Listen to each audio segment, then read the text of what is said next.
live and direct, comfortably in his home in Los Angeles, California. Brian Dunkleman is here. Hey, Brian, welcome to the show, my friend. Jim, how are you, brother? Thanks so much for having me. Boy, I've done a lot. I think I'm done.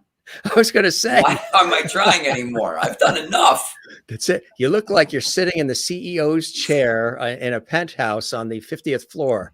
Yeah, deceiving. Very deceiving, isn't it? In a one-bedroom in Glendale, brother. There's no smoke and mirrors here on the Jim Master Show live, right? That's right. That's right. So how have you been? We've been in crazy times, a lot of things, closed and shut down and paused and everything. And I know you were working on some really cool things, and then boom, the COVID guillotine hit. How have you been through it all? A lot of people were in the same boat, right? But I had taken a few years away for personal reasons that we will get into. But I was just starting to do stand-up again, and I was had this cool new gig on the Family Feud live tour. I was on a tour bus for a month with Pauly Shore. Couple weeks with Chris Kattan, couple weeks with Tom Arnold. It was just a blast. Did it twice, and then, all right, life's going to put on pause for 2 years. So, yeah, just hanging in there, man. It's been all right, though. I needed a little bit of a break. I found out I'm fine. I'm just sitting here. I'm okay. You're okay. Yes. Yeah, I am okay. I know a lot of people went a little crazy, but my life was a little crazier before COVID. This was a nice break for me. I know a lot of people died, and that's terrible, but I needed it. You were just telling me, which is really amazing that you're here and, you're in the good health you're in now, is that you went back home, back east, visited, family, friends, what have you. And you got the COVID, you got hit with it yourself. I did. Jim, I couldn't go any longer without seeing my family. I hadn't been back since the summer before. And my mother passed away actually a year ago yesterday. I know. So I'm the youngest of 10 children. So we made the collective decision, half of us are in the same hometown, half of us are all over the place. We decided let's not risk killing everybody else that we love in this world. And we decided to wait, and we're still waiting. We're going to have a memorial next summer. I'm glad that we kept wait. We don't want masks. We want everybody tongue kissing, and you know what I mean? Yeah. But it was wild. And I went home for my family reunion. Was always around the last weekend in July, because that was my mother's birthday. And for 10 years, we've all been getting together on her birthday for our big reunion. And it was a limited amount, which still was about 38, 39 people. Yeah. And I started to feel sick on the plane back. And when I got here, I found out that the niece I spent the most time with, tested positive.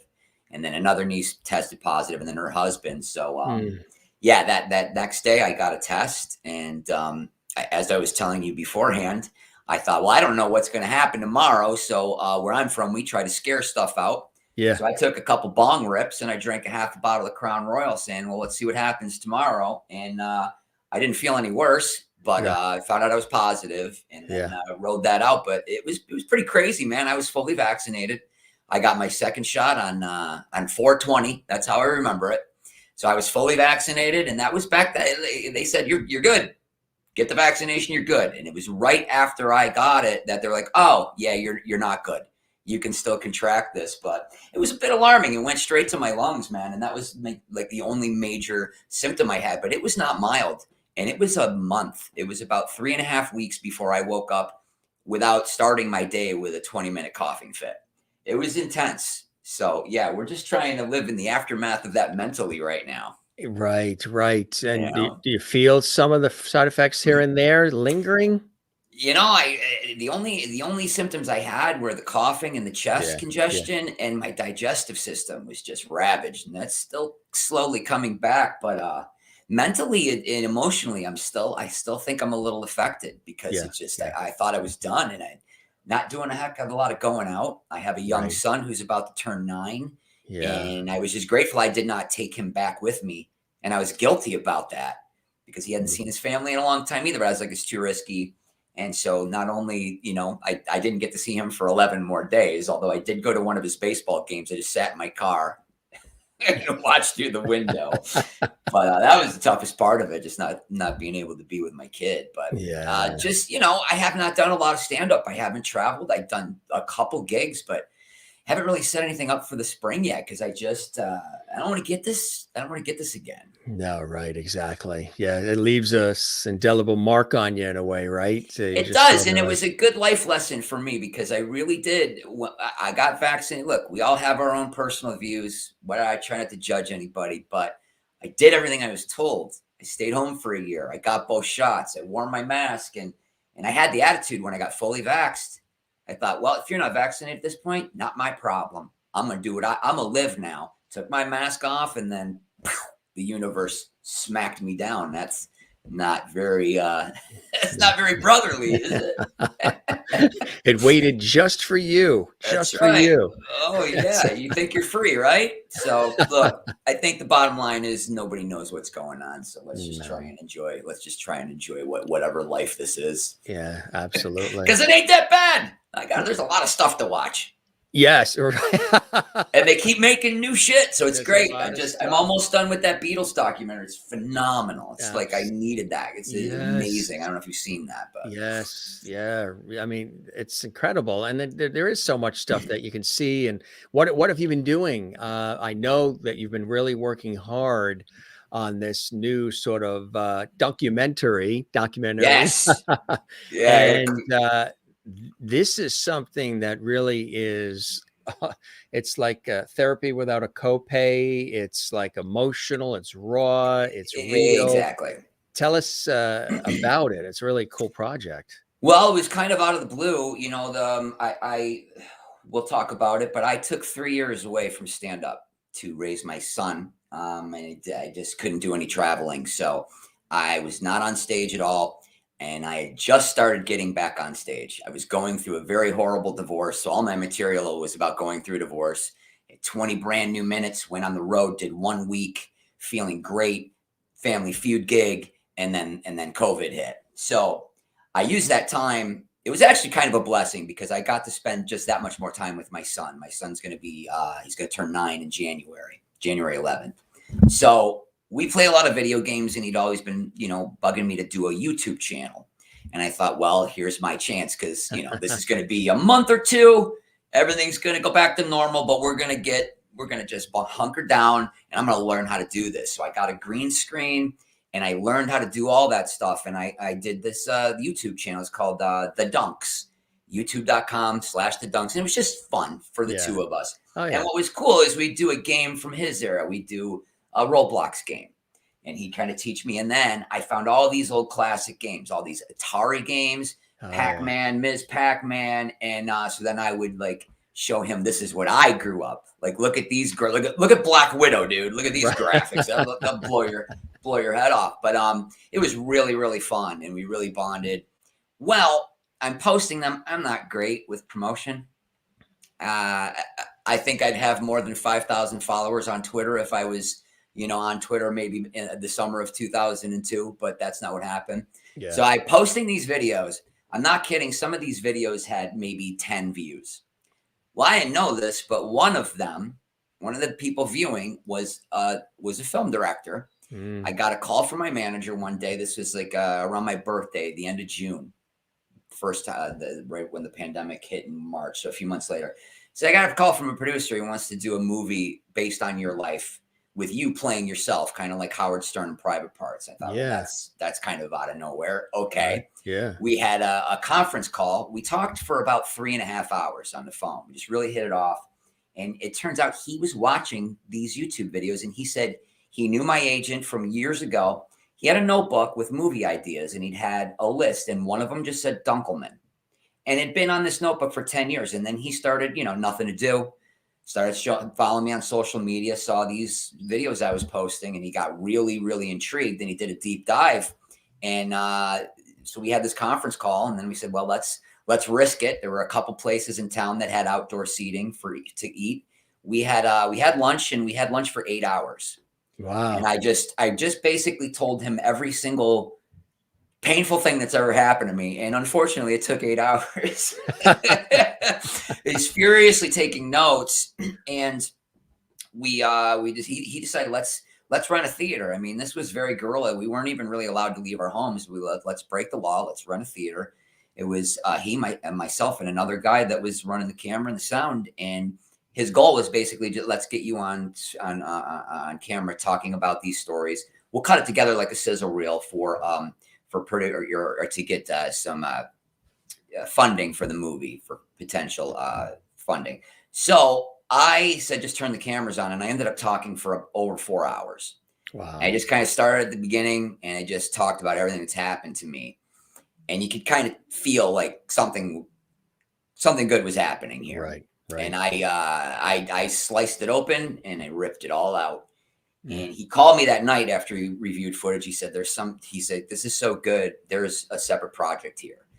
So then we just started putting it together and chiseling it down to an hour and 40 minutes. And that's basically been my life for several months now, is just pitching this and getting it ready. And it's just been finished. And so now early 2022, I can't say where yet because we don't quite know for sure. I don't want to jump the gun, but it is going to be available. And well, I tell you what, if you're looking for something light, watch this instead. Because people usually say the opposite. Yeah. I left it all on the court, brother. But it's cathartic and therapeutic in a way, right? Did it go deeper than you expected it to go at certain points? Oh, absolutely. I mean, it basically starts, my father passed away the summer I turned 11, and started drinking when I was 11. I mean, I developed a little taste for alcohol, and as I say in the film, vodka and Kool-Aid was my drink of choice, and just always been I guess you would say, a partier and a substance abuser. But that's when I started doing stand-up. I never could let go of that pain, and that's why I became a performer. I mean, this makes other people happy, so this is part of what I'm ways going to to do with cope. my life. Yeah. So that's where it starts, and everything that happened when I got to that. I was doing a lot of drugs right before I booked that show called American Idol. Man, I was doing a lot of partying, ecstasy. The kids call it Molly now. I got into a friendship with these group of guys and girls, and they were all a bunch, probably 10 years younger than me. And man, we went out and did, at the time I was like, hey, look at me. I'm out at an after hours club at 4:00 in the morning with my shirt off with glow sticks, and I'm 30. What the hell am I doing here? But yeah, going through all of this, and then I went through a very horrible divorce. It's out there. It's online. It's public. My wife succumbed to alcoholism, and it was pretty bad. And it really started when he was about 9-10 months old. So I went through 3 or 4 years of just, as I say, but fight or flight. 3 failed rehabs, and I ended up kidnapping him, but I don't like that word. I like abducted. I prefer that word. We went on a little vacation because it got that bad, and it was just it was a matter of he was in danger, and I went back to my hometown of Western New York, and got to keep him there for 5 months while she got help again. And so this is what this film is about. It's not just me going through my experience with American Idol, which is a whole movie to itself, but it's going through this experience, which makes me look back on the post-Idol days as the good old days. It's like a walk in the park compared to what I've been through since then. But going through this, and it was a bad divorce, but through the performing of this and the writing of it, I was able to develop this untapped empathy for her and what it must have been like for her going through this. And her having her child taken away for 5 months, it really was very healing for me. And we actually spent a lot of time together. And God bless her, she's almost on 2 years of sobriety, so she's done the work. But I think the pandemic actually helped. We got divorced February 5th, and then 6 weeks later, pandemic. So I really think it all happened. The timing was right. And my son is thriving. She is thriving. We didn't survive, but we're not doing things for this kid. Everything's changed. We did a Zoom talent show. She was the producer. I was the host. We did it live, and She was very active with his soccer team, and I was a referee because you either have 2 volunteers to referee other kids' games or your kid does not get to play. Right.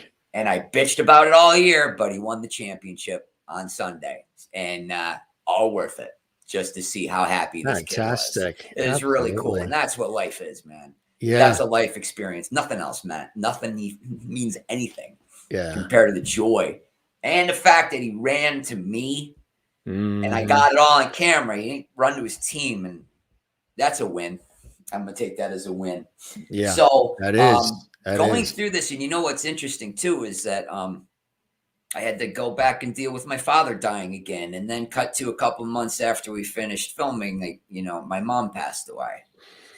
So it was all, and then you got to deal with the child, the 11-year-old, going through grieving again. But doing this film, going through that, getting it all out, it really helped me to prepare for my mom dying, and it was a really beautiful experience. I was on the phone with my sister who was with her, and it was a 3-day process.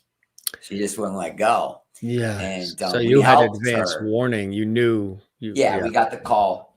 Yeah. It's interesting.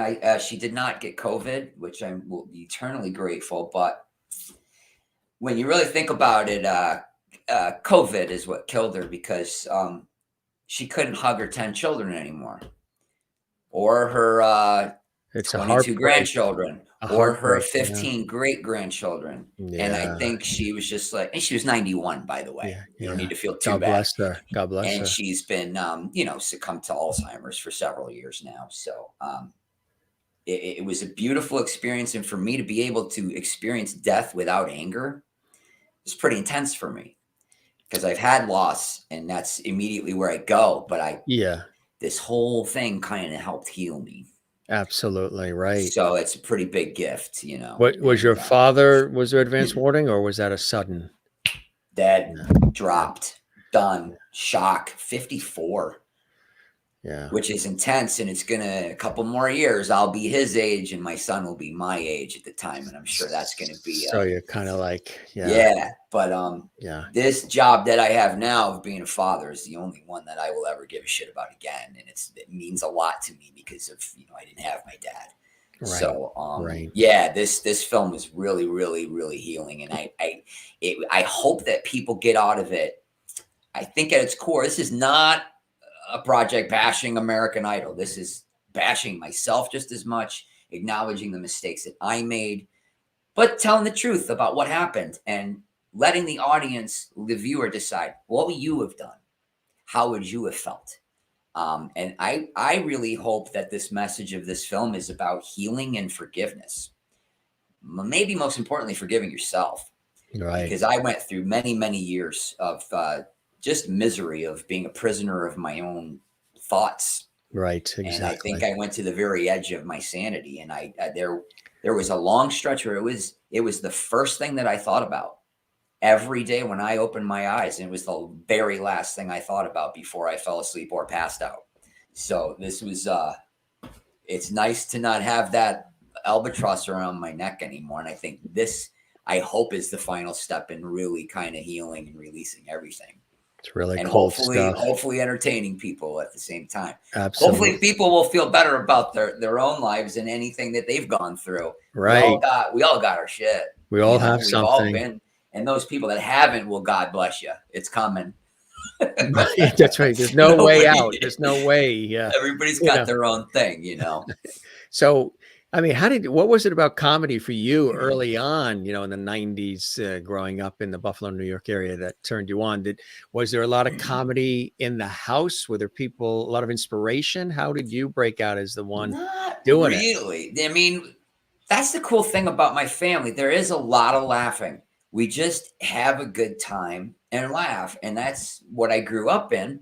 I wasn't particularly funny, but I think that it almost was kind of a gift. I after my father died, it wasn't long where I realized I could do voices and impressions and just other kids at school or the teachers. And I would just, I would kill in class doing an impression of one of the teachers. And I actually did my first performance was I played basketball on the team. And after one of the games, all the players and all the cheerleaders were at one of the cheerleaders' houses. Well, I was in the kitchen and I found some ice cream and I decided to help myself. Well, I had just seen Eddie Murphy's Delirious and I was obsessed with it. And I memorized it and I just started doing it.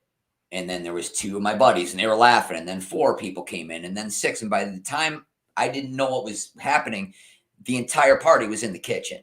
And I was doing Eddie Murphy's act and improving and riffing. And that was when people were like, you should do this. Yeah. So I think I was like 15 years old. And then I went to college. I was a finance major.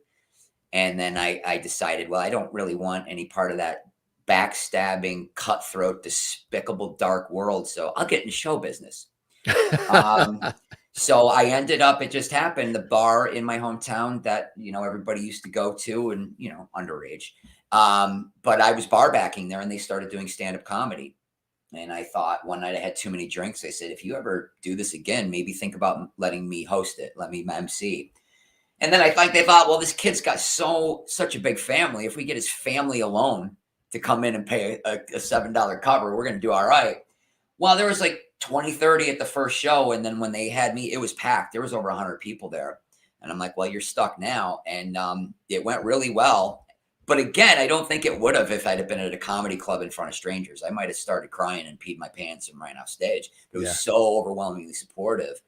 And then the headliner asked me to come up and do a show with him. And immediately, and as I say in the film, I'm like, wait a minute, you're gonna give me $100 and I can drink for free? I found my calling. And that's what I did. It was just fun. So yeah, but like I said, it was about making other people happy. Right. That's what I really dug about it.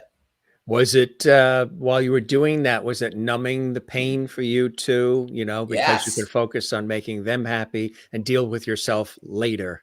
Absolutely. And, with the alcohol, I've always been a pretty big drinker since I was 11. And alcohol is very prevalent in comedy. But yeah, it really was, it's just deflecting. That's a lot of comedians. It's a cliche, but yeah, a lot of comedians have something. We have some kind of damage. I think people that don't have a lot of damage aren't that interesting. Right. I mean, that's just my opinion, but yeah, that's why I got into it. And back then, if I did not do well, it would devastate me until the next time I was able to get on stage. It really, really deeply affected me. If I did not do well, you're looking for happiness externally. And when you're looking for happiness externally, you're not going to be happy. It's not going to be. Because not every show is going to go great. Right. Not everything is going to go the way you want it to. So, and now it's wonderful. I don't give a shit. I mean, you want the number one rule that people that really know comedy, they say stop caring about the audience. And that's so counterintuitive. What do you mean? That's what you're doing. You're not. You're doing it for you. Right. This is my brain. You just paid to get into my brain. Here it is. And if you can come off, but when you're younger, if things aren't going well, you speed up. Yeah. You go faster and then they can feel it. Right. But now it's just and I'll even say on stage, I'm like, I've been doing stand-up for 30 years. I know this is funny. What the fuck do you know? You know nothing about comedy. So, but yeah, it's been an interesting evolution, that's for sure. What would you say was the big break for you early on? That moment, that place, that time that sort of launched you. You were here, and then all of a sudden, boom, next level for you. Well, there wasn't really a boom, but I would say getting the Aspen Comedy Festival, the HBO Aspen Comedy Festival, was pretty big. I'd only been in LA for 3 or 4 years. Getting that, and then I got my first manager and my first agent, and then I ended up booking my first television appearance, Two Guys, a Girl, in a pizza place. Oh yeah, customer number one, the rabid chess fan.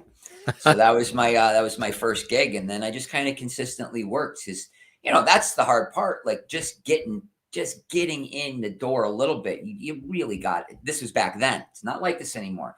You had to have a manager. You had to have an agent. You had to have somebody to get you the audition. And then I miss those days. It's all right, you just got to be the best one. Just be the best one at the audition. And that's the way it worked. And I slowly built. And then I did an episode of Friends. And, you know, a lot of people still think of me as the seventh friend. By a Yes. lot of people, I mean me. Yeah. Hey, the checks are still coming, They're dude. still coming. What a That's concept. I mean, that was a long time ago I did that. And what's cool, each generation finds it. Like there's 11, 12-year-olds. My girlfriend's daughter loved Friends and gave me instant cred. Oh yeah. She's like, who is Sure. this guy? Oh, wait, Yeah. he was on Friends. Yeah, he was on Okay. Friends. Right. But yeah, because she was too young for American Idol. She Right. didn't follow it. But yeah, that's really what happened. There's no big, you're not an overnight success, man. It just takes years and years and years. But I had a development deal for my own sitcom and just got it off of a showcase where you're doing 10 minutes of stand-up with Castle Rock Entertainment. And I got to meet with the same dude who gave Jerry Seinfeld. And I pitched him an idea and we pitched to all the networks. He liked it. And I had always joked, listen, I don't know why I have this pessimistic attitude, but I was like, I'll get a deal for my own show and the world will end. Well, I got my deal at like September 7th, 2001. And then the world kind of did end. Like we thought it was, but it was a crazy time. The networks weren't buying nearly as many projects as they did. You know, the studios were barricaded. I'm like, oh yeah, okay, Al Qaeda's coming after Paramount next. Right. It was a really crazy time. Right. So the show didn't end up going anywhere. But when Idol came around and I had stopped going out on hosting auditions, I was building the resume. And once I did Friends, I was like, all right, well, I'm not going to audition for anything smaller than that as far as, you know, role size. And they had this show. It was Pop Idol. And somebody that was in the room when I pitched my sitcom remembered me. And I didn't know they'd seen 3,000 people already. So I came in late in the process and I was like, well, I don't want to piss off Fox. I'll go in, whatever this is. And God damn it, I ended up getting it.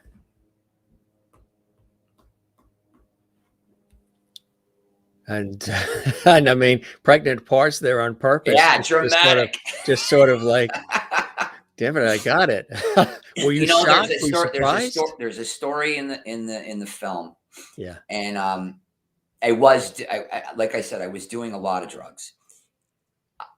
Did they know? Did anybody know? No. But I cleaned up before, like this is what happened. The girl that became my wife, we started dating right around this time, and we were at a party, and it was morning on the West Side, and we had to get home. This was before Uber. I guess I could have called a cab, but it would have been like $100. So I was like, I can drive. It's like 8 a.m. Well, I wasn't paying attention. We started running out of gas. And I'm on the freeway and it starts going like this. And I get off the first ramp I can, get to the bottom, and I have to push. And the girl, we were both still out of our minds. And that's when I thought, if a cop comes, we're going to jail. And that was when I thought, I've got nothing to lose, but I've got everything to not gain. I got to get my shit together. And I just stopped. And it really was like a fog was lifted. Yeah. But I was still booking little gigs. I was still working. But then it really cleared. And I booked a commercial, an MTV series that you mentioned earlier, and Pop Idol, all within a span of 2 weeks. Yeah. So that's another reason why I think I was so emotional on the set, because I was raw. They stopped doing all the things that were numbing pain. Yeah. And that's, I mean, my life was a mess. I didn't even have a credit card. I was driving a car that did not have reverse. Which makes parallel parking a bit of a challenge. I'm not kidding. I used to drive around until I found somewhere to park where nobody could be in front of me. That's when I got the gig on Idol. I mean, it was insane. So my life went boom. It just changed overnight. Was it overwhelming? Was it overwhelming? Oh my God, it was definitely overwhelming. I remember I was in tears, overwhelmed, because when I got the show, like we auditioned and then I'm leaving, and some woman, I don't know who she was, but she whispered to me, "Get ready for your life to change." Yeah. Oh, yeah. And boy, did it. But it was really whirlwind. I mean, I couldn't check into the hotels because I didn't have a credit card to put down. So they had to front me dough. So I could just hand over $500 bills. Yeah. It was it was crazy. Now, were you enjoying it? Were you having a good time, in the beginning as things were going along? Yeah, of course. I mean, look, when we did our first day was in LA, but then, when we started the tour, they send a stretch limo to my little apartment building in the valley, and Yeah. all the neighbors come out, and I'm like, holy shit. And you're flying first class and staying in one of these hotel rooms was bigger than my entire apartment building. Yeah. I seriously was like, wow, this is pretty big. What's behind this door? Oh my God, it's another huge room. Right. So it's really overwhelming for me, which I liked Simon a lot. Yeah. But he left, I would say, half of the hotels that we stayed at. And he wasn't a dick about it. I'm like, what's going on, man? He's like, it's ghastly. I'm like, are you out of your mind? This is the nicest place I've ever been in. But it wasn't good enough for Simon. Yeah. But of course it was fun. But very early on, and I didn't know what this show was. But the first day in LA, and you're getting to know these kids, and you're getting to know their parents, and you're just trying to figure out what you're doing. Ryan and I are getting to know each other, figuring out how to do this. I've never interviewed anybody before. I was just a sitcom actor and a stand-up. I didn't know how to do this, so I was nervous. But there was a point that first day where for an hour, every single kid that came out of that room was bawling. I mean, devastated, and I couldn't understand what the hell was happening. Why are you being so cruel to these kids? Because like I said, you're spending time with them. Right. They're so excited. And then they come out and it's just like, the life. That's where I really understood, oh man, what did I get myself into? Yeah. I had a very difficult time with it. A lot of people say, oh, well, you decided to leave because you didn't think it was going to be a hit. But that's not. I think you're maybe not getting the sarcasm of what I'm saying afterwards. Right, exactly. Yeah, right. It was a plenty big of a hit. Yeah. There are two main reasons. Well, there's three main reasons. Number one, I wanted an acting career. Right. You can't walk on a stage and say, "Hi, I'm your host, Brian Dunkleman," twice a week, and nobody's going to buy you as an actor. That was the one concern. The other concern was just how mean it was. I mean, it was really, really cruel. And I don't think I've never watched another season afterwards, but apparently it's not like that anymore. I'm like, oh, great. Right. They got it all out of the way with me. Yeah. But I found it pretty devastating, to be honest with you. I did that first day. I excused myself. I'm like, I got to go use the restroom. I went around the corner and I cried, started crying. I'm like, what is happening? These kids, they're just kids. I mean, to me, they were up to 25, but that's a kid to me. And certainly a 16-year-old is. But that was my first experience with reality television, which I wasn't used to. I was used to sitcoms, and reality television, a whole different beast. So you really felt for the contestants because you know what it takes, having been out there yourself trying to make magic. Rejection. Right. It's not fun. You don't need to humiliate them. Right. And the thing that really got to me is that, you see some of the producers on their walkie-talkies and they pre-screen all these kids. And unfortunately, what's the best way of saying it? Some of those kids weren't all there. Yeah. Right. And now we got this girl. She thinks she can actually sing. We're gonna crush her. What? Why? So they weren't looking. If they were terrible, they were looking for them. And I just think there's something pretty gross about that, don't you? I don't know. Again, watch the film and you tell me what you would have done or how you would have felt, or maybe you wouldn't have given a shit. I don't know. Paula was in tears every day. Paula. And, what was it like working with Paula Abdul? Loved her. Are you kidding me? Spring Break 89 is when that huge album of hers, and all of a sudden, Paula's so pretty. She's one of those people, it's almost uncomfortable to look directly at her. You remember how people are just so attractive? Just I feel like I should avert my eyes, but she was just the sweetest. How about Randy too? Working with Randy, loved Randy. Yeah, Randy was awesome. You want to keep going down the line? Yeah.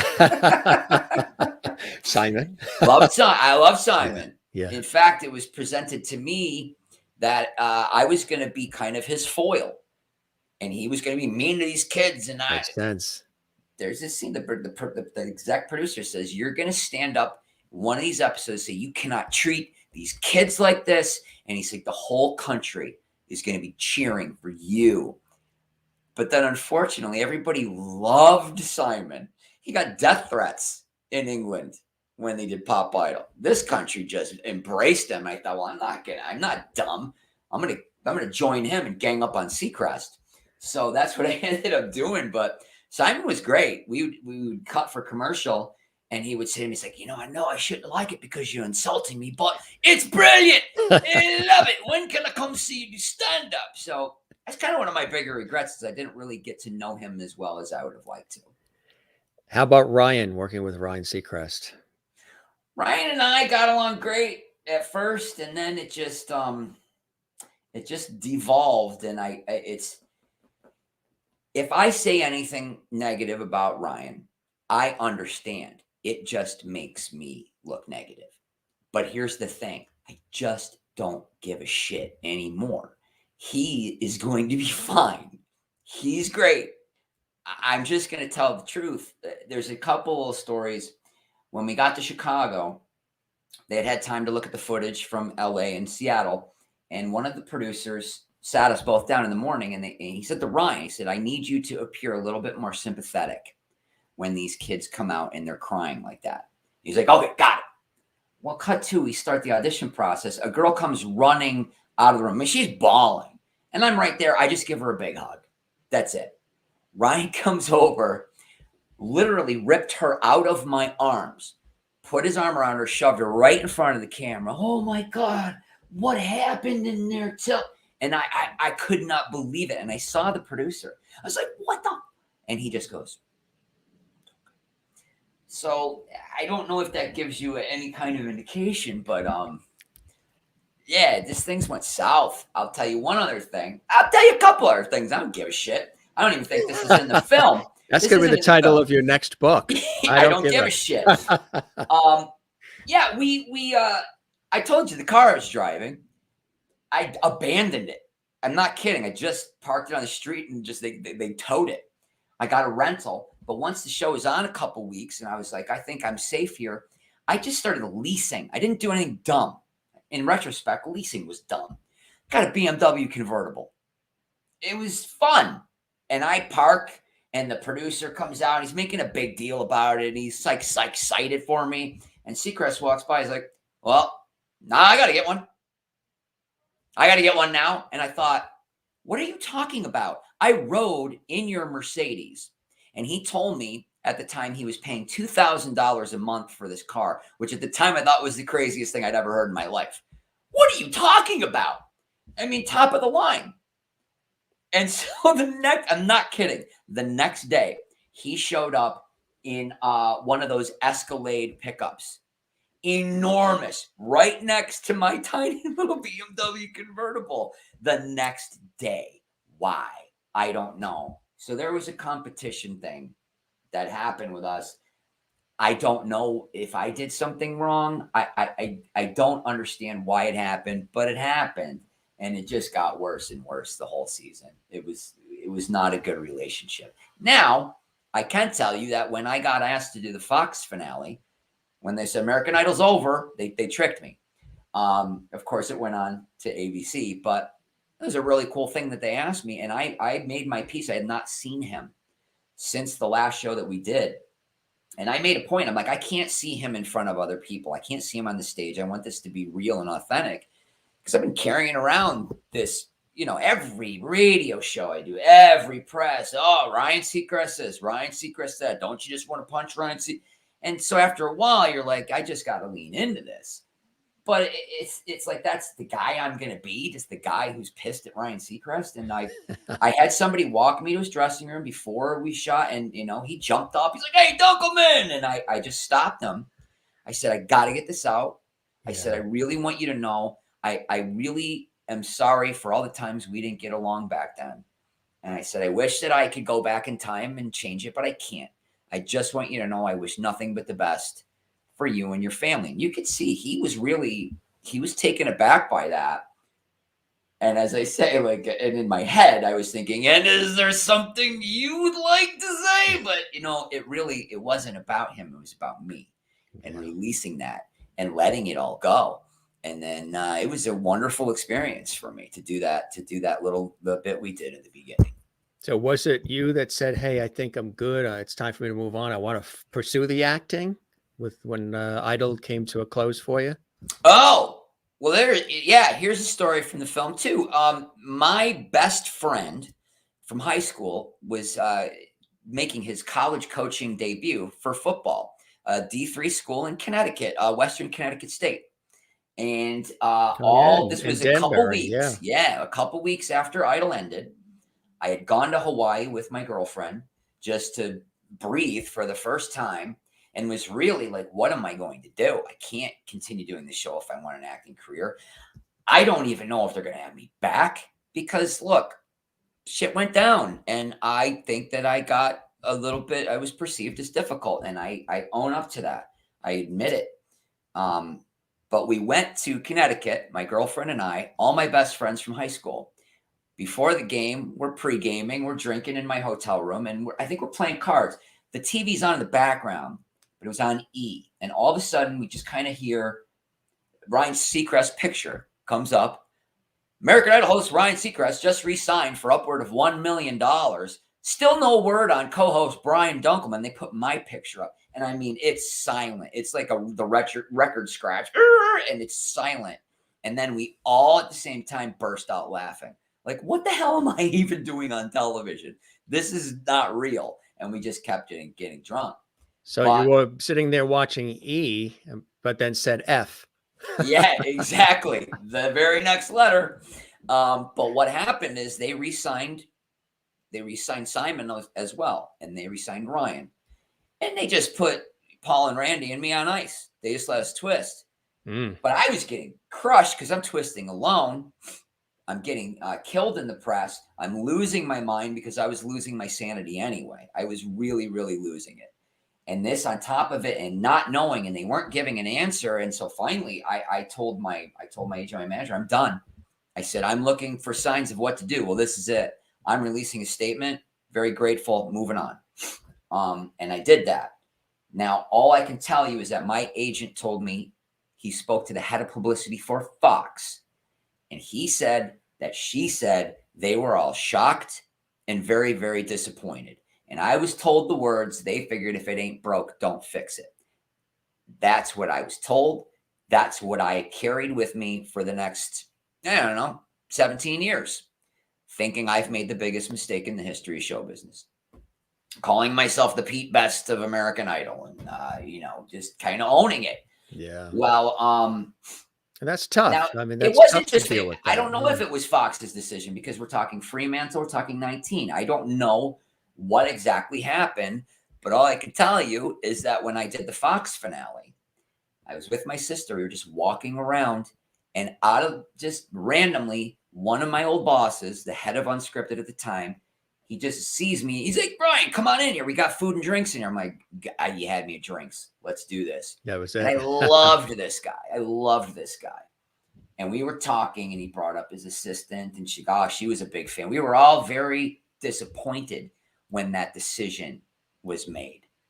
And I looked at him, and I thought, well, Mike, I said, whose decision was it after all these years? And he's like, the Earl, you want to know?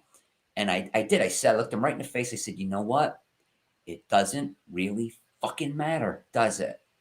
But yeah. And he told me, he said, it really just came down to a simple question. Do we keep both or do we move on with one? He said, the decision was made to keep one, and it wasn't me. But I said, I didn't get fired. He said, I know you didn't. You released that statement before we told you. I don't know why they waited. But this is what I accept as the truth, and changed my life because I've been carrying that around, and it was like 1,000,000 pounds off of my shoulders because I thought I made this huge mistake. I didn't, but it didn't matter. Everybody wrote I got fired anyway. It went down the way it was going to go down, but I did. That's what I was told. And so that's a hell of a lot easier to live with. I called my buddy immediately. And he said to me, he said, see, you're not an idiot. You're just a failure. And I can live with that. Yeah. I can absolutely live with that. This was not self-inflicted. I mean, that's just the way it went down. When you look at it now, are there positives in terms of things that came just from having the opportunity? Meaning, was it better to have done it than to have not done it at all? I don't know, man. I think about that a lot, and people ask me, "Do you have what are the regrets? Do you regret leaving?" Well, obviously, I don't because I found out that they were going to can me anyway. But I think the honest answer, it's a tough one because you get into an existential dilemma here. I regret going in on the audition. If I had to do it over again, I would have never gone in because I either would have made it as an actor, or I would have failed and I'd have been 15 years into something else. Maybe I could be like a real estate mogul, but instead, I had this disgraced co-host of Idol, and my stubbornness and my ego said, I can't ever give up. I can't ever give up now because I can't live with just being this failure who never worked again. That's what's been my motivation all this time. So, God willing, this film will kind of be the culmination of all these years. And, of course, cool things have happened since then. But, I did get to act in a pilot that didn't go, but I played Brian Dunkleman as a serial killer. And I pulled it off. And it was the most gratifying experience of my career because a guy just took a shot at me. I don't know if you know James Rode. He was on Psych. Brilliant guy. This guy's awesome, and he's really, really funny. But I just got a call from my agent. Like, this guy wants to meet with you about this project, and he's asking if you day drink. I'm like, I like this guy already. I take the dive bar, he and his writing partner. And he's like, we were watching the show The Jinx. Remember The Jinx, that real Robert Durst, the real estate mogul? Yeah. Bottom line, and women just keep dying around him. And at the end, he's doing a documentary, and he has a hot mic, and he doesn't realize it. And he's in the bathroom, and the story ends with him in the bathroom. His mic is on. He doesn't know, and he's like, "Oh, they got you now. They know you did." It's just like, it's a fascinating thing. But they're like, we got really drunk the other night. We were talking about you. Like, whatever happened to this guy? So that was their concept. Like, follow this guy around. Whatever happened to him? And through the shooting of the documentary, it's revealed I've been systematically murdering people. And it's not the pilot. I've got a trunk. I got a body in my trunk. The body, it's Pauly Shore. Cut 2 years later, I'm on a tour bus with Pauly Shore. This weird intertwining of synchronicity, But that was a 3-day shoot, and I never worked harder on anything in my life. Wow. I trained for it, and I memorized every single line. You know what? I didn't blow a take. So that gave to me, well, you can do it. Yeah. I proved to myself that I can do it. And nobody will ever see it, but it would have been cool. It would have been really cool because they were going to try and get Ryan Seacrest. That was my white whale. Yeah. He was the last guy I was going to murder, and he was going to get the gun and blow my head off, which would have been really great. Hilarious. Yeah, here's the other thing. I might be really, truly happy and healed for the first time in my life because of everything that I've gone through. And so isn't you and who you exist as the culmination of all of your experience? I don't know. I think I am at peace more than I've ever been for the first time in my life. And I don't know if I would have ever gotten there if I hadn't gone through all of these things. Right. So, right. Exactly. And we haven't even touched on the fact that was a fun experience with the depression and the drinking and the drug use and the literally losing my sanity because American Idol was this. Oh my God! You just put up the Fit Club. So what? What are you gonna do? You're struggling to get work. Hey, right. Celebrity Fit Club. What do you think? I've just been eating ice cream right out of the tub under the covers, crying for 10 years. But man, that ended up being a really cool experience, and grateful to still be alive because 2 of those wonderful people are gone. Yes. Really, really, really great. The only good thing about that experience was those people, hanging out with those people. How did that happen? What are you gonna do? When somebody threw me a bone, man. So let's give Dunkleman a break. And I don't know. What are you gonna do? Say no to $80,000? No, you're going to say yes. Yes. I'm going to do this. Of course, it's the last thing in the world I ever wanted. Yeah. Was to be one of these people but because look at that. Look at those people other than some more. brilliant comedian. She's hilarious. Yeah. And I love AJ so much. But these got their shows, Happy Days. Yeah. Those were 20, 30 years ago. Right. My show's still number one. Still on the air, still number one. Yeah. It was really difficult for me to endure that. But I did have a really good time, and I really enjoyed those people a lot. And got into pretty good shape. And I was going to say you did, didn't you? I can do a marine obstacle course. That's it was cool, but again, reality TV. I know. They set you up, man. They set you up. They ask you questions, and then they give your answer. That's a different question. And then they give you the. It's dirty. It's dirty and ugly and gross. And I've only had 3 negative experiences really in my career. And that would be all the 3 reality shows I've been a part of. And these big ones too. You didn't mess around. One was pretty big. Yeah.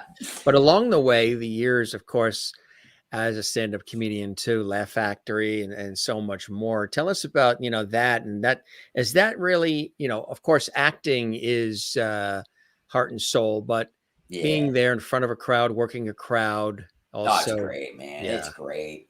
It really is a lot of fun. When you have when you're in those moments, you're in a flow state where they're just digging everything you're saying. Oh, it's not always like that. Trust me. But there's something very satisfying acknowledging that it's not going well and embracing it and going even further. And then you can get a small group of the crowd really laughing. Well, there's my fan base. That's my core right there. But and especially now, and that's frustrating because I went 3 years without doing stand-up because my wife began a very difficult journey with alcoholism before my son turned 1. Yeah. So life was a nightmare for a while. I got to have Christmas alone with my not quite 2-year-old while mommy was in rehab for the first time. Which is, again, I don't know about you, but I'm starting to really believe simulation theory. It may be is rationalization, but the concept of every decision you make branches you off into a different reality. Maybe we're not aware of them. And you know what? There's a reality right now where I'm worth $450 million, still hosting Idol, and you're talking to Seacrest right now, and he's in his 1-bedroom in Glendale. It helps me get out of bed. It helps me get out of bed every day. But I don't even know where I was talking about. Oh. Stand-up. Yeah, the stand-up years. Yeah, here's the thing, though. I was like, my kid obviously probably won't remember this, but this is Christmas. I never liked Christmas because it was painful because it changed after my father died. It was never the same. Right. And I was so young that everybody was out of the house. Yeah. And so it changed. It wasn't Christmas at our house anymore. My mother would get up really early, and I would get up with her after being hungover from the night before with my friends, and we would drive out in the snow to everybody else's house to be with their kids. And even one of my sisters at one point told my mother, "Mom, you don't have to buy for us anymore. Don't get us gifts. Just get the grandchildren gifts." I'm like, I'm fucking 12 here, first of all. So I had to do the tree myself, make the cookies, take him to see Santa. I had that crap music in the car all the time, singing, just to make this experience for him. And you know what happened is that healed me from my childhood issues for Christmas. And now I love it because I get to see it through his eyes. But maybe life gives you what you need. Right. In this simulation. I don't know, but that's the true. way I view it. That's really the way that I view it. And the experience that I went through with this kid and everything. Incredible. It was rough when you end up leaving everything that you have. And look, I was doing okay. Just because you're not hosting the #1 show in the country doesn't mean you're not doing I never got more than 12, 15 weeks of stand-up on that. I just never could get they all thought, oh, he's just trying stand-up now. That's how I got Idol. Like, I've been doing this forever. And I would do a handful of weeks out on the road and then shoot a commercial, do a voiceover. You're making a living in the entertainment industry. You're doing all right. It all fell apart because of alcoholism. And that was the shocking thing, because if you would have told me when I was 20 years old, someday your life's going to be completely destroyed by alcoholism, I would have thought, yeah, that sounds about right. Yeah. Oh, not mine. That I didn't see coming. Right. But I left Exactly. everything. I left everything I had. I left my home. I lost my home. I lost my career. I lost pretty much all the friends that I have. I lost my agent. I lost my manager. But my son is all that mattered. And that's what I did. And I took him. How did you turn it around? People were asking, some of the viewers were asking too, how have you been able to, with all of that, and not having, dad there and mom's not here now, how were you able to work on you and turn it around? Where did that inspiration come from within? It's still being turned around, brother. You're still going at it. Yeah. Still going at it. I don't know what's going to happen. Keep hey, going. Man, we just had a pandemic. Look, when I say I stopped doing stand-up, it's because I could not leave. I could not leave my child. He lived with his grandparents and his mother was still struggling. And so we took care of this kid. And I thought, I can't be on the road. How am I going to make a living? I got no manager. I got no agent. Nobody will return my phone calls. I'm done. So I started driving Uber. I got rid of my BMW convertible and I got a Prius. And that's what I did. And I was able to make a living. I thought, thank God. What am I going to do? Wait tables? You know what I mean? This is it was necessary, because unless I wanted to completely drop out of society, which I wanted to, every time I tried to get out of this business, something happened to pull me back in. Yeah. And it's just like, how am I going to have a normal life if people are still recognizing me? And I wore my hat down, and I even got glasses when I was driving the Uber, and nobody recognized me except once. A family got in. It was a long drive in traffic, and somebody had to sit in the front. And I hate it when somebody sat in the front. I just feel this woman just staring at me the whole trip. And then as soon as she gets out, and then she ducks back in, she's like, I'm so sorry, but are you Ryan Dunkleman? And I just instinctively went, oh, God, no. Like, that was my instinct. Of course I'm not. I've heard that before. But I was able to go 3 years and make a living and not be recognized. Like, what else could I have done? Yeah. But you know what's cool? All this time of hiding during the pandemic, I found myself making the cashier laugh or messing with people in line, and I didn't understand. Oh, I got a mask on. Nobody knows nobody knows it's me. Right. And I remembered, I really like this, because I was so crippled with depression for so long. Yeah.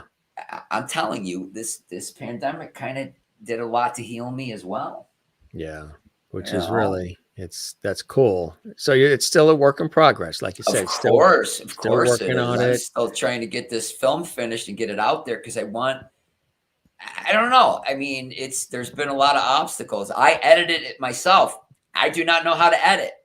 I edited YouTube videos with my kid, and that was my training.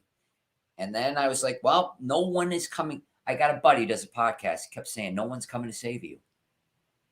Just to the masses. No one's coming to save you. I'm like, yeah, no one is. So what are you waiting for? And I bought a new laptop when that was good enough to figure out. And I taught myself. I had one friend, God bless him, who helped me load all the footage. And I did this.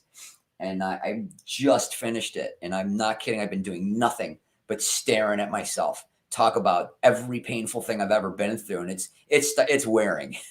I need to be done with this. And now I want to inflict it on everybody else. You ingest this for a while, because I can't take it anymore. What was the hardest part, if there was? Maybe there's a couple where you had to stop and pause and take a breath and then come back to it. Oh, the hardest part of this was probably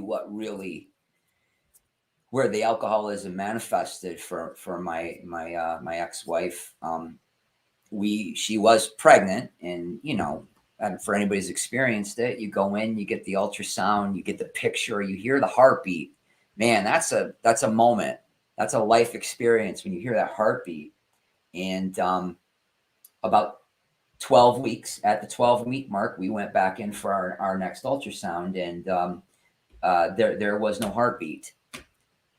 So that's probably was the most difficult scene for me to get through, and probably what I'm most proud of in this piece.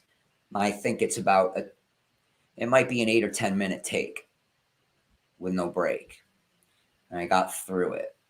But that was pretty rough. Yeah, that was difficult, and that's something that never leaves you. And then of course you go through life and so and so has had a miscarriage, so and so lost one. Like, I mean, you find out it's not as uncommon as you think, and I think a lot of people will relate to it. I mean, the way we found out was pretty rough, but that was a tough one. Yeah, that was a tough scene to get through. But just to relive, it's more cathartic as anything. Is like, talking about what I did wrong, my mistakes, and owning up to it. So yeah, is there stuff that makes Idol look bad? Yep. Is there some stuff that makes Seacrest look bad? Yep. It's just as much stuff in there that makes me look bad.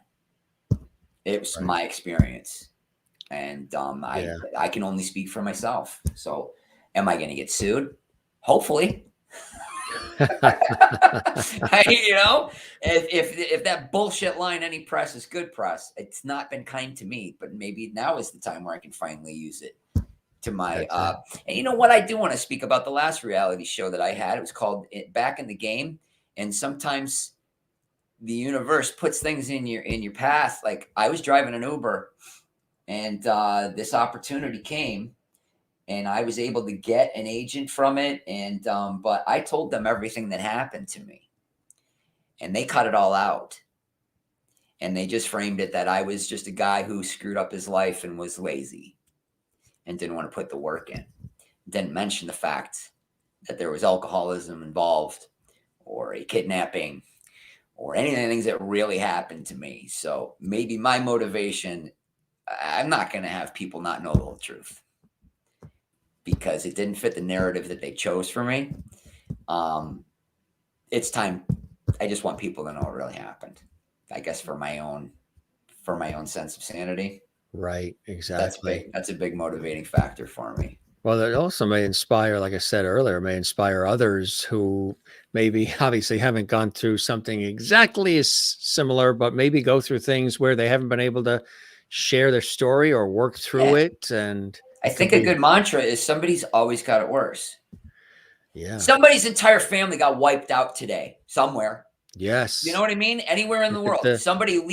You always see it. Entire wedding party gone. Yeah. You know what I mean? Like, somebody's the tornadoes in the Midwest. The tornadoes. My God, it never stops. It never stops. So, like, mine was just very public. Which hopefully people don't. That's at least a whole nother layer to it. Yeah. But everybody's been through something.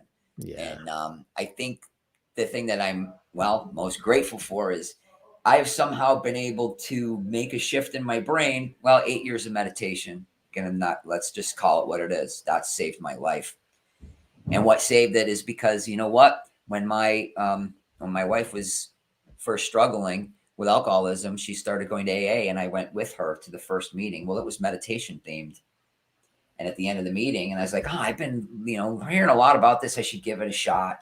And because I've always, my brain, it's a prison.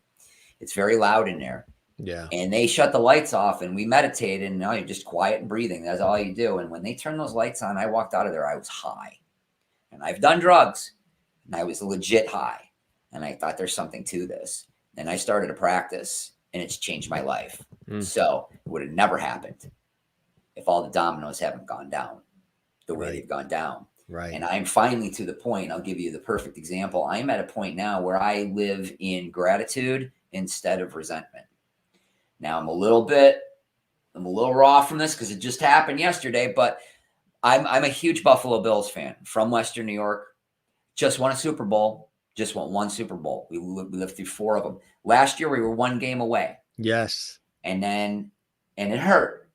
But then when I watched Tom Brady, who has been a huge source of pain for me for 20 years. And when I woke up one day and said, he's not going back to the Patriots. I immediately tweeted, this is the happiest day of my life, and I have a son. And then I went on, and then he signed with Tampa Bay. And then I tweeted, I'm like, if the Buffalo Bills lose to Tom Brady in the Super Bowl, Yeah. I will live stream my suicide. And then we were one game away, and I thought, well, shit, that was a close one. That was. But I genuinely, the day of the Super Bowl, when I watched him destroy Kansas City, felt joy. Yeah. Thank God he did not kick the shit out of my team, because I would have been devastated. And now I'm not. So what I gauge happiness now when something awful doesn't happen. Right. And that's the key to happiness. Good way to do it. Yeah. That's where I'm at. That's a good way to, yeah, absolutely. Yeah. I want to I mentioned earlier that some of the other cool things that you've had an opportunity to be a part of too. Oh yeah, Family Guy. A lot of people, most people mention that. It's the one credit when I'm on the road. You're on Family Guy. Yeah, I just did a couple little voies. I don't even remember who. Good versus Evil. I got to beat the crap out of somebody. That was cool. Played a badass. That was a lot of fun. Ghost Whisperer. Played a Russian accent. Showed my range on that one. Damn it, I should work again. Look at all this. NYPD Blue. All right, they wrote it. It was a comic who was under questioning for murdering a club owner, which, what a stretch for me to play. No offense, wonderful writing on that show, but sometimes when somebody writes what a comic is, they think they know what a comic is. So there was stuff in there that no comic would ever say. I went in there and I changed all the lines. Did you? I did. And as I was like, hey, by the way, you guys have been great. Tip your wait staff. Actually, one of the waitresses is going to have a baby. I haven't decided which one yet. And then I just shut the door and I walked out. That's an old hack line. I didn't write that. But I got the part. You got the because part. I just said, I don't give a shit. I'm not going to get this anyway. And I ended up getting it. See, that's the theme. There's that I don't give a shit. That's theme. That's the thing. You got to let go. I'm going to tell you right now, there has been such a series of synchronicities that have happened in my life over the last 3-4 years, nonstop. Okay. Back in the Game. That's the show that I was on with A-Rod. Okay. I was driving an Uber. No agent, no manager. Guy gets in the back seat and he starts talking. It's a 30-minute drive. And he's just like, I hear him say, you're an actor, aren't you? And I was like, oh, Jesus. Oh, I used to be. He's like, no, I can just, I know. I don't know what it is. I can sense you're an actor and you're good. And then I'm like, what is this guy doing? And then he reveals, so he's like he's not really an acting coach. He's like a life coach. He's like a movement coach. And I'm like, okay. And I really connected with this guy. And I said, I'm going to tell you something I've never told anybody. In my car, I hosted a pretty big show. And then I told him which one. And he's like, oh my God. He's like, that's you. And he got out. I hugged him after the ride. He gave me a $20 bill. And he's like, here's my card. I give, I do coaching and I have no way of getting a hold of you. So you're just going to have to, but here's my card. And a couple weeks later, I couldn't stop thinking about him. I emailed him. He's like, I can't stop thinking about you. I want to offer you a free session. And I'm like, great. Bottom line, he was out in LA the next time he was out here. We did a session. It was really great. And it just kind of gave me I'm going to call one of my old agents. I'm just going to see if there's anything left. I'm just going to say, hey, will you look at this pilot I did where I played a serial killer? Am I fooling myself or is this good? And I sent it. My agent took me back right away. Well, this guy, he asked me to write a foreword for his book. And I'm like, of course I'll do that. I wrote a little blurb. I was like, after one session, he gave me the confidence. I had the confidence to get back in this business. And a short week later, I had an agent and I was back in the game. Cut to several months later, my agent gets a call from this show, A-Rod, blah, blah, blah. It's called Back in the Game. I mean, there's so many of these little things that and by the way, I really liked him. He was really kind to me. He was very cool. He said nice things. Separate the star from the production. That's all I'll say. Yeah. That's all I'll say. I'm not here to badmouth anybody, but I ain't lying about what happened. Right. I'm just not a guy who wasn't willing to put the work in. But you want to cut it the way you want to cut it. That's cool. You're going to look kind of dumb when this Dunkleman comes out. Anyway, Yeah. I just want to stay positive here. But Great listen, run man, with I made some money off of that, yeah, and I bought right. another Prius so I could keep, I had just, my car had been totaled. I was struggling. And so, you know what? They helped me a lot. But yeah, a lot of synchronicities. And my point was, I've gotten to the point, I'm not even making my own decisions anymore. I just put my hands up. I'm being guided. I feel like I've been guided through these things in the last couple of years. And I'm just really letting the universe tell me where to go. I'm not swimming upstream anymore. And it's a fine line because you have to be very persistent in this business. But if I'm hitting a wall, Yeah. there's no door here. Then right. Forget this wall. Turn this way. And other than the decisions I have to make about my child, I don't care about anything else. Right. The universe brought this project to me. To you, right? Exactly. Because I took the initiative to do a YouTube channel with my kid. So I have the attitude, just keep doing things, keep working, good things will happen. And hopefully this is one of those good things. And hopefully I'll be able to tell you people where to see it. BrianDunkleman.com, by the way, you can see a trailer. Absolutely. And we'll keep updating that. But it's been a really, really amazing experience for me. Like I said, just finished the final edit.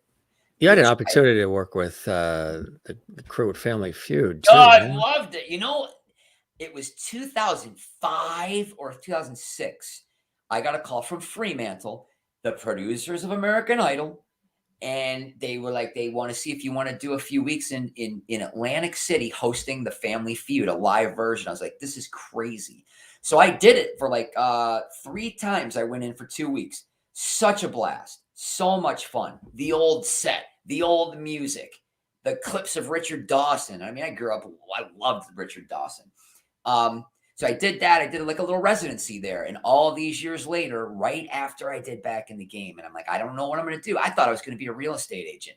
Yeah. And then I'm like, no, I'm going to go back to stand up. I'm not done yet. I'm not going out this way. Phone rang a couple weeks later. And you know what? I was thinking about it. I kept thinking about it.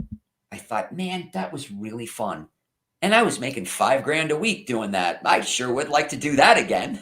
That's and I kept thinking, I was like, I wonder if they're going to do that show again. I wonder if they're doing it at any casinos around the country. And I'm not kidding. A couple of weeks later, I got a call. Wow. Now I'm not the host, but they hired me to be the announcer. But like, it was a big deal. Right. And you know what? They had to clear it to the very top of Fremantle. Didn't they do that? They did that with The Price is Right too, right? Didn't Todd Newton do that? Todd Newton, he's awesome. Yeah. And and then they were like, well, let's try it with the Feud. Right. And what an unbelievable group of people. Oh, I got pajama bottoms I just revealed. There goes. But he's all set for Christmas morning. It was a blast. It was really, really fun. That's so cool. I really hope it happens again. Although I'm really digging not being gone. Because like I said, I take my kid to school in the morning. Which is great. Pick him up for school in the afternoon. Yeah. I helped coach his baseball team. I reffed his soccer game, and not his games, but for his soccer season. And I like being here. You're in the best role you could be in. Yeah. Like this is definitely what I want to be doing. Absolutely. Got to make a little dough along the way. You know what I'm saying? I don't want to get back in that Uber, but if I have to, I'll do it. I did not sign off on this graphic. I don't know who did. Did you see this? American Dunkleman? Here's funny. I went a while. This was a long time ago. And I had not been on stage, I don't think, in a couple months. I've got a few of these stretches where I just didn't do stand-up. Yeah. Well, whenever I would go back on stage, I used to call the Ice House in Pasadena. Yeah. It's the hottest room in the country. Mm-hmm. People won't even look at tape if you do a set at the Ice House because it's just the crowds are that hot. It's not a representation of what you can really do. Well, I was co-headlining with another comic. And the early show, and I'm just trying to figure out what to do. I had a bunch of new stuff. Well, this guy came up to me. He says, hey, I'm so-and-so, came to scout you for a Showtime special. And I thought, oh, nice to meet you. Fuck. You've got to be kidding me. Well, I went up and I crushed. And I got it. Ironically, the Late Show was so bad. It was the worst crowd I've ever seen at the Ice House. The guy that was one of the managers peeked in while I did that set. And basically told my agent, he's not funny, and he's too dirty, and we don't want him here anymore. So I got a comedy special out of the early show, but you didn't look at any of that. And now I'm banned from the club, basically. So that was American Dunkleman, and I did a comedy special, and it was great. It was really. And you know what? In retrospect, that graphic's pretty funny. I had nothing to do with that. Nothing. That is funny. Who were some of the people that inspired you? Like, who are the comedians and those that you always enjoyed? I mean, were you into the Rodney Dangerfields? I mean, all of them too? My earliest recollection really was Steve Martin. And I had an older brother that was the talented one in the family. He plays guitar and fiddle and banjo and piano and harmonica, and was always very funny. And he kind of reminded me a little bit of how, silly Steve was. But I used to listen to his albums. I remember listening to those. I remember to listen to Bill Cosby. Don't know how it turned out for him. And Cheech and Chong. I didn't have a lot of supervision as a child. It's my oldest brother. I would get, I'd spend a lot of time with him and his two kids because we were the same age. It was like a year and a half younger than me. But these are my earliest recollections. But and as Richard I said, Pryor. More Eddie Murphy. It Murphy. Was a little bit before my time, but Eddie Murphy was a big influence. But David Letterman, first and foremost, I watched his show religiously, and he's always been my idol. And I did the Tonight Show instead of his show, and I don't think I could have done stand-up on his show. I think I would have seized up. I think I probably would have lost control of all of my bodily functions, because that's the guy for me. It's always been Letterman. Did you have a chance to meet him? Never met him. Never met him. No. But he lives in Connecticut. It'd be pretty cool if he ended up watching this. Yeah. This show, obviously your show, but I mean the Jim Master Show live. Yes, of course. There is David? A reference. I do reference him in the film, but that's always been. Should we bring David in now or later? It was a special surprise. No, special surprise. Hey, who knows? He does that Netflix show long enough. We'll see. Maybe I'll end up meeting him eventually. Yeah. But in comedic actors, I think the first. I don't want to say adult film because that's something different, but like a non-cartoon movie I went and saw in the theater was Splash. And so always immediately Tom Hanks. And then of course, John Candy, Eugene Levy, but I always loved Tom Hanks. I always loved Michael Keaton. Those are the guys that I really kind of looked up to along the way. Yeah. Greg Kinnear in his own way, he was a host and then made an amazing transition. So that's the kind of people that I dug a lot. We have the trailer. Did you want to tell us anything about the trailer a little bit? Ooh, this is just a bunch of clips of what you can see in the. We don't know if it's a documentary. It's a dunkumentary. You know what it is? It's a one-man show with no audience. That's what I think it is. It's me doing a one-man show in the camera, telling my story. But it's not all dark. There's some laughs in there too. All right, gang, here it comes. And I swear too much. Hide the kids. Swear way too much. Oh, these days, the kids sometimes are worse. Not my kid. He plays, he says, oh my goodness. He's still pure. I tell you. Here it is. Dunkleman. Say it. Kind of fun, huh? Not ringing a bell? Google my name. God, I wish I never had. Make sure you spell it right. After about 140,000 hits or so, you will begin to understand my notoriety. That yes, in 2002, I hosted the #1 show in the history of modern television. And after 25 episodes, I quit. Or did I? Sometimes I can't remember. A lot of you said it was the dumbest fucking move of all time. So how did I end up landing the most sought-after job in the entire business at the time, and then let it all slip away? The answer may surprise you. We'll find out right after the break. Seacrest and I were not getting along. We were butting heads all the time. I yelled again, like, Ryan! And he turned to Ryan and said, what? Seacrest, fuck Ryan Seacrest. I could have snapped his neck if I wanted to. I've seen movies. I think I could do it. God, that would have gotten a shitload of hits on YouTube. How do you tell your bosses that what they wrote is fucking terrible? And then Simon said, this is ridiculous.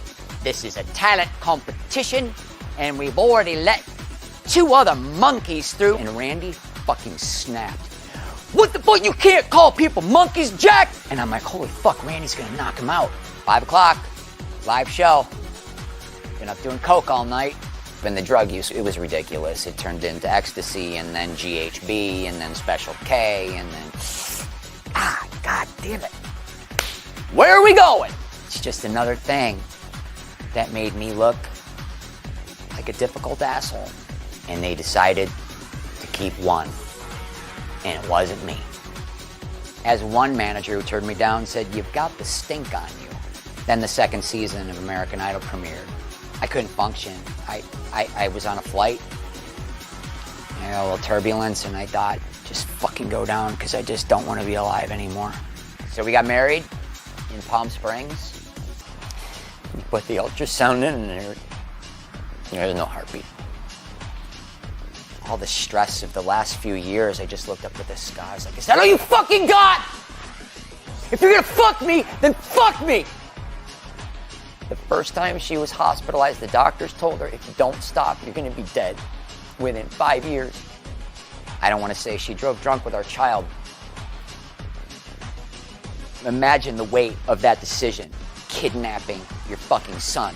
After a couple years of drinking and doing coke, ran out of money. Former American Idol host, now an Uber driver. Doesn't matter if I drive an Uber. Doesn't matter if I'm on a fucking television show. Just trying to be the best dad I can.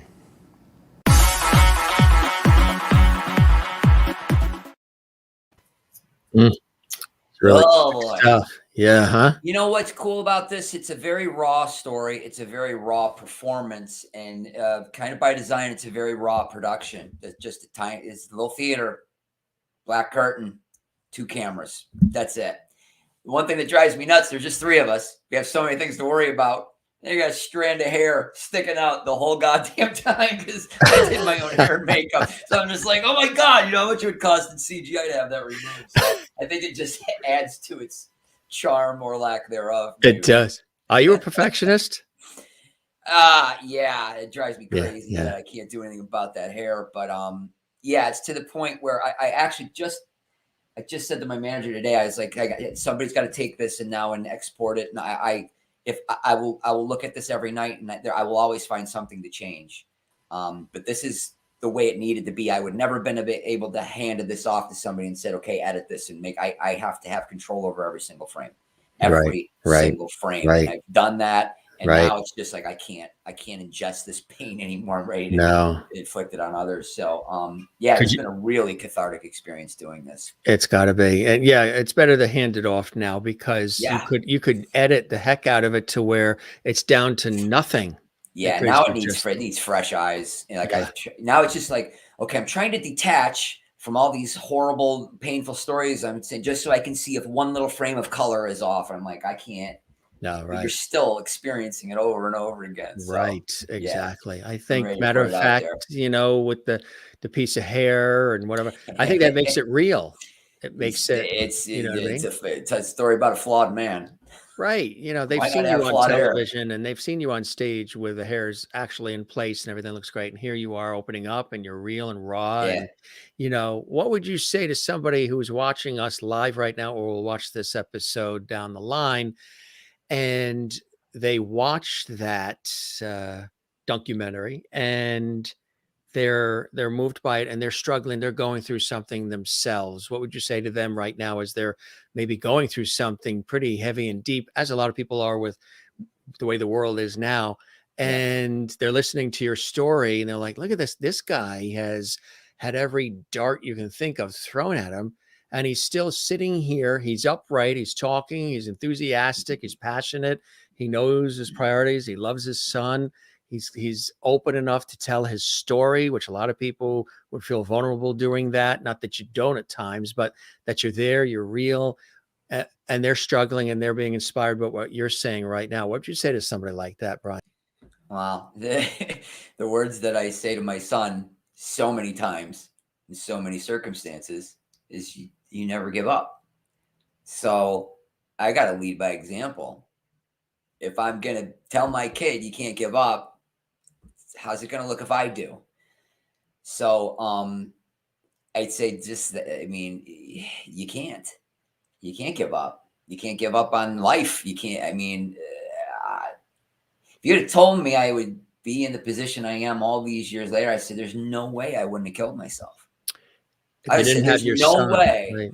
Right. Well, that's the thing. And like to gone through the changes I've gone through and experienced the real joy that I experience, I find it every day. I find it every day. I learned during this pandemic, I enjoy the pleasure of my own company. Spent a lot of time alone. I spent a lot of time alone my whole life, and I dig it. Find something. There's always something, and live in gratitude and not resentment. Can I tell you one other little thing that I really want to plug? Sure. Okay, I told you my mother died a year ago. I know. And around that time, the holidays, it was very frustrating. I really wanted to perform because, like I said, I went 3 years and then finally got out there for 8 months and then had it taken away again. And then I had this thought. I was like, I miss live private room karaoke where it's just you in a room. I've been in Koreatown in LA, and I've been in a room with 30 people at a party and just with one other person and just singing. And then I thought, my living room's a private room. It is. So I started getting the little buzz on, a couple of vodka gimlets, and singing some bad karaoke in my living room. And then I just started recording myself. It's not my face. I just put it on the screen because everything's on YouTube. And are you using Ron Popeil's Mr. Microphone? I got nothing. I experimented with it, and I just thought, no, this is just me standing behind the camera. So it's just my voice, unfiltered. And as I said, I started out as an impressionist. I can do some pretty decent voices, and it became such a therapeutic tool for me. I worked through the death of my mother. I worked through a breakup of a 3.5-year relationship. I worked through getting COVID. In fact, when I got COVID, I wanted to still sing, but I had no voice. So I did a Leonard Cohen song. I did a Tom Waits song. And I did Johnny Cash, The Late Years, which I think are by far the best. What voice can I do? And I've been putting up one a week, and I think I have over 50 or 60 videos. They're all on my Instagram and my Facebook, and nobody's watching them. Nobody cares, but they're for me.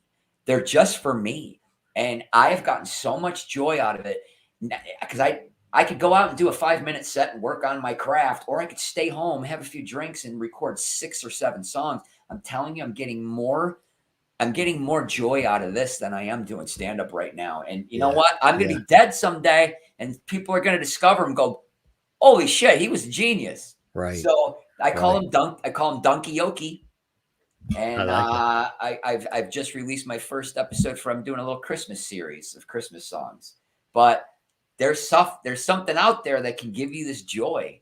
I found it doing this. I have it with my son. Find it because it's there. Because if you concentrate on the negative in your life, it's like, look, I've been meditating for 8 years, and that's my advice to anybody. It's the answer.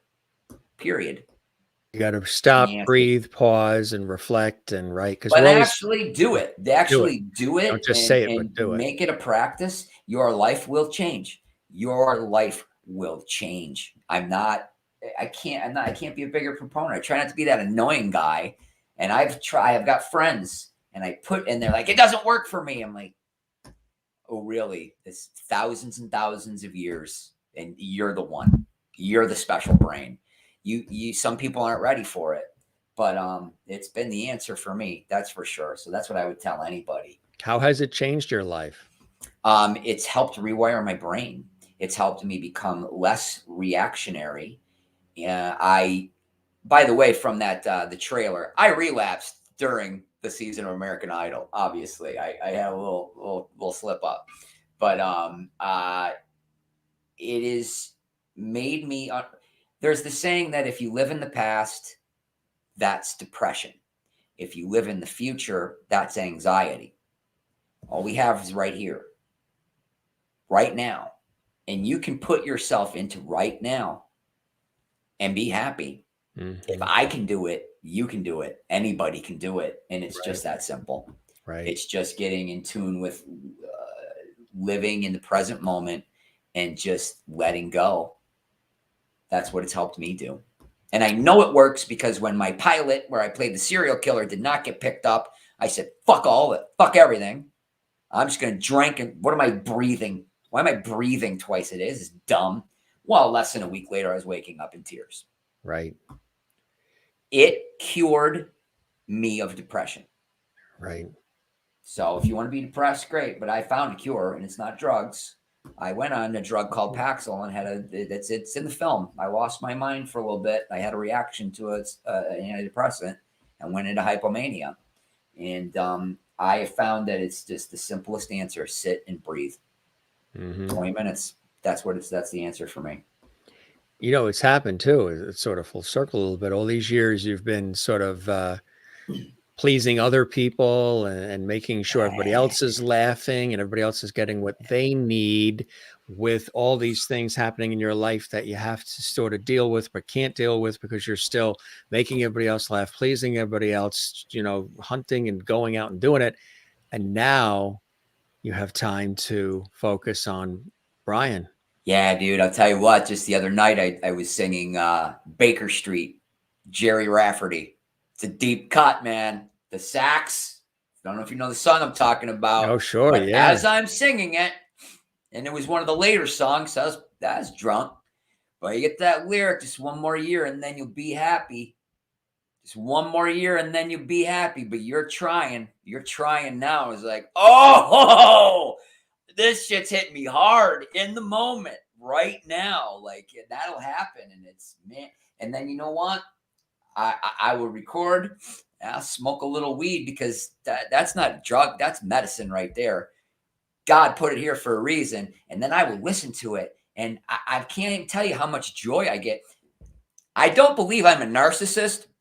However, I will record these these songs, and then I'll play them in the car and sing along while my son's in the back seat. I don't know how self-indulgent a human being can be, but he probably loves it, right? It's entertaining yeah, to him.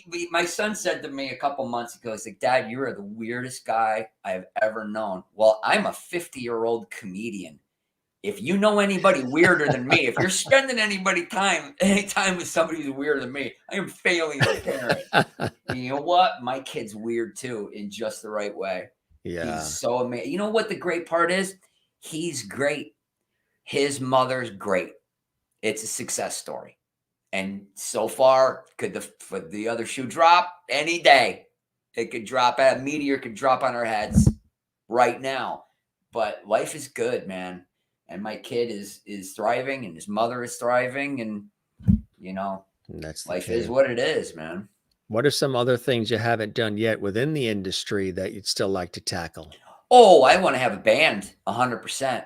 And even, you know, when I was singing that Jerry Rafferty song, and I was just like, I just went, these aren't for you.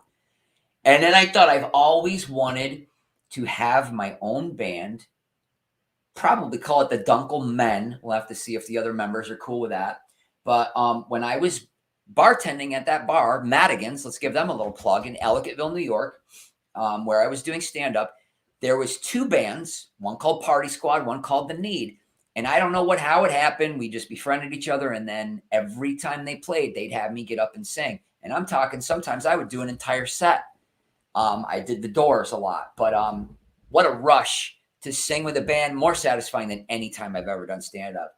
So I think, like, I'm putting together my catalog of these Dunkioki videos.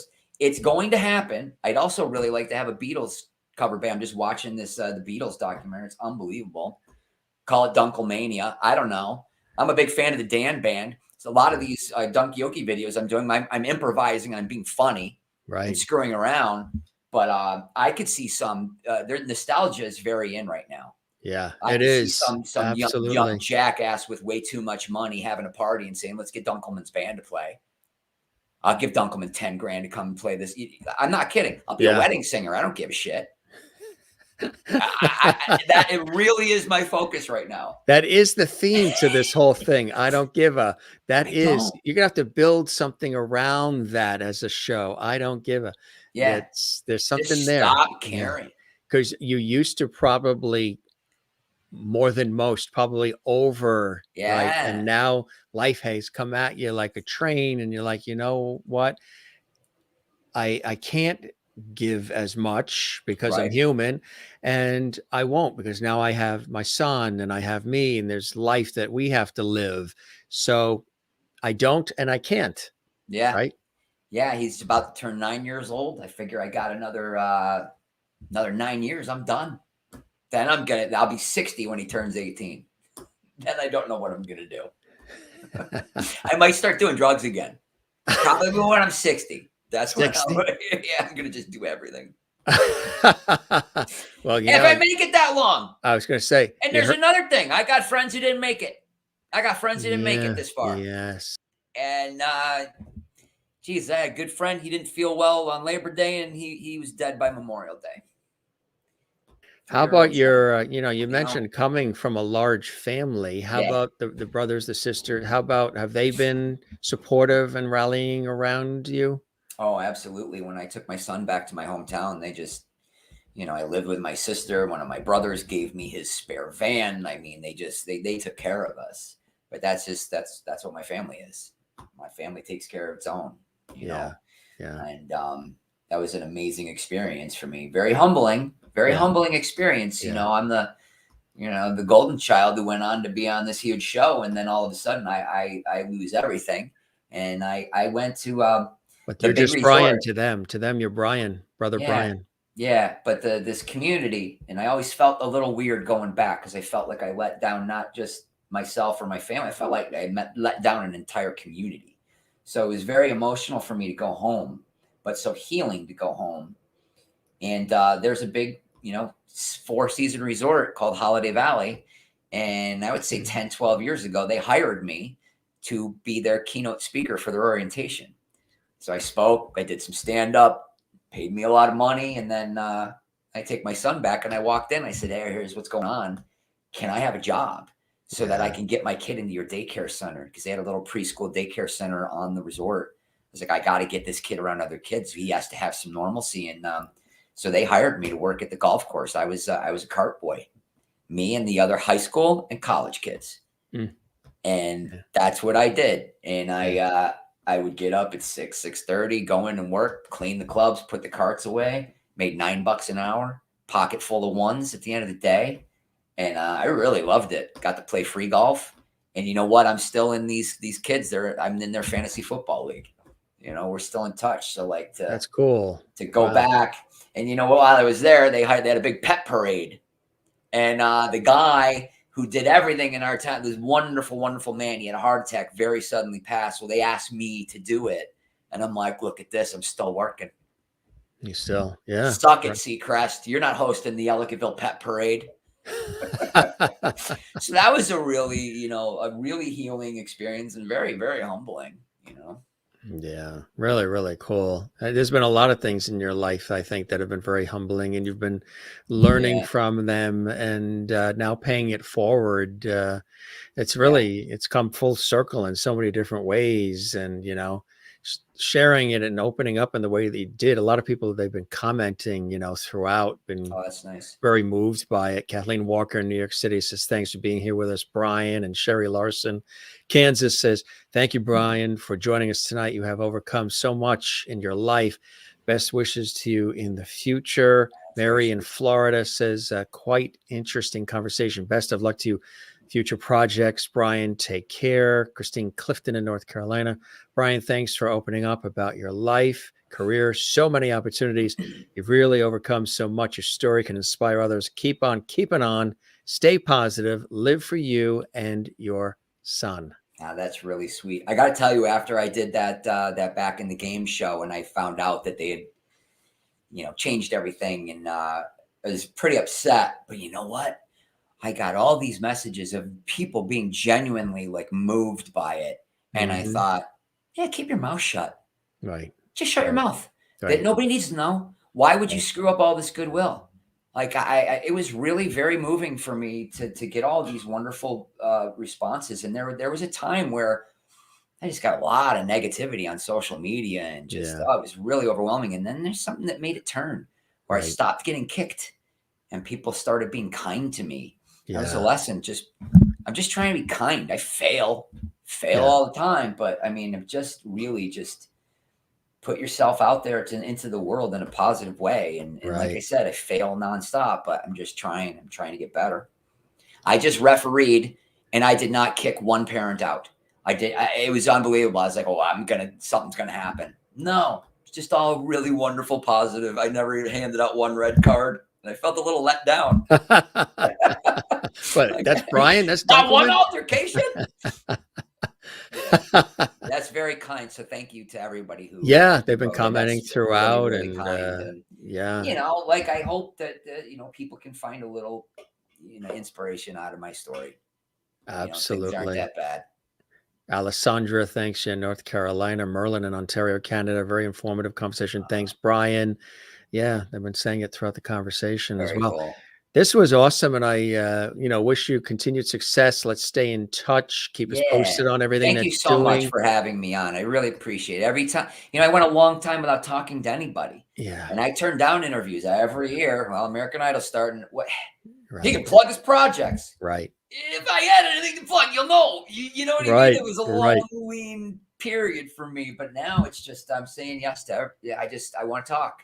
And this makes me feel better every time. So I thank you for giving me the opportunity to share this. And because it really is, this is continuing therapy for me. And it feels good to just let it go a little bit more every time. So thank you for having me. My pleasure. I hope the show met whatever expectations you had. And awesome. You've been fantastic. Thanks for making me feel so comfortable. My pleasure. As I'm in pajama pants. As you're in pajamas. Hey. We haven't panned my camera down either, so we don't know. Let's let it be a mystery, Jim. We chatted for about an hour and 45 minutes. I was 2 hours here and didn't feel like it, right? Which just goes by. See, if you're thinking that Dunkleman is too long, you just watched me just talk. We just talked for 5 minutes longer than that film's going to take. So. Freestyle, and it was freestyle. Somebody that is here that wants